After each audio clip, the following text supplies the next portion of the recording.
గురుగారు, పంచాయతన వృక్షాలంటే ఏమిటి?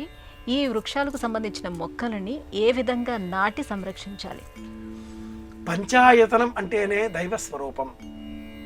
ఆదిశంకరుల వారు శంనారగప అన్న పేరిట పంచాయతన దేవత అర్చామూర్తులను అర్చన విధానాన్ని మనకు అందించి ఉన్నారు.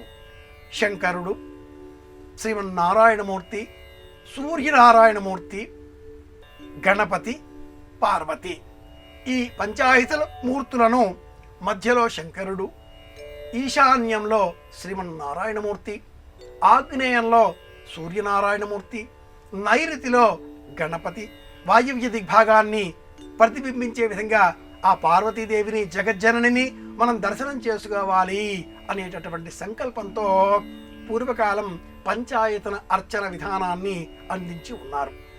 అయితే ఈ పంచాయతన దేవతా స్వరూపాలకు ప్రతీకాత్మకంగా వృక్షాలను కూడా మనం దర్శనం చేసుకోవాలి. మొక్కలని పెంచాలి. వర్ష ఋతువు కనుక మొక్కలను పెంచితే, మొక్కలను పూజిస్తే క్షేమం కలుగుతుంది. శివుడికి ప్రతీకాత్మకంగా మారేడు చెట్టు అంటే బిల్వం చెట్టు, శ్రీమన్నారాయణమూర్తికి ప్రతీకాత్మకంగా అశ్వత్థ వృక్షం అంటే రావి చెట్టు, సూర్యనారాయణమూర్తికి ప్రతీకాత్మకంగా అర్క వృక్షం అంటే జిల్లేడు మొక్కలు, అలాగే గణపతికి ప్రీతికరంగా దూర్వా గరికని పెంచి పోషించడం, పార్వతీదేవికి ప్రీతికరంగా నీలాంబర అన్న వృక్షాన్ని కానీ, వేప చెట్టును కానీ, జమ్మి శమీ వృక్షాన్ని కానీ పెంచి పోషించడం, వీటికే పంచాయతన వృక్షాలు అన్న పేరు ఉంది.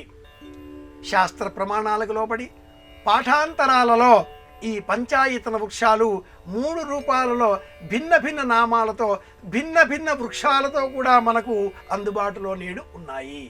లక్ష్యం ఒక్కటే.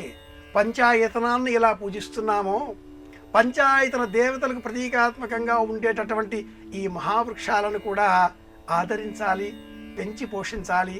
మొక్కల పెంపకాన్ని ఒక ఉద్యమంలాగా చేపట్టాలి అని వేదం కూడా ఇలా అర్చన విధానంలో మనకు మార్గాన్ని సూచించింది. ఇది లక్ష్యం.